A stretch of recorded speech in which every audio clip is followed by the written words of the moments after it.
Алматы қаласында тұрсаңыз, сіз міндетті түрде Әди Шәріпов көшесін қиып өтесіз. Сосын ойға қаласыз. Ойпырмай, бұл кім болды?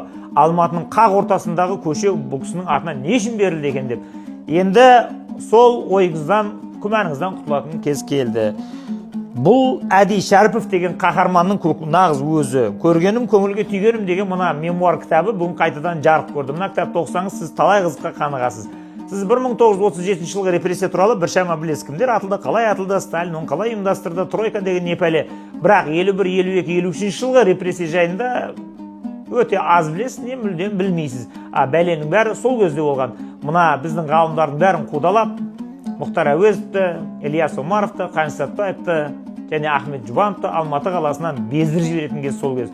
Және екінші нәубет қазақ әдебиетінің басына төнген.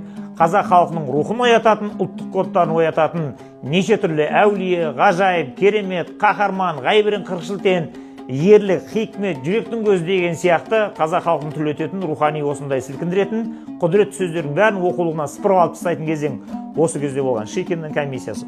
Сол кездегі оқиғалардың бәрін бұл кісі көзбен көрген, оларға қарсы майдан ашқан. Одан бөлек бұл кісі чиновник болып отырған кезде мына ғылым білім саласында Мұхтар Әуезов пен Сәбит Мұқановтар мен Бекмахановпен тікелей араласып, құраласып, солардың жазған еңбектерінің бәрін оқулыққа кіргізіп жіберген нағыз күрескердің өзі.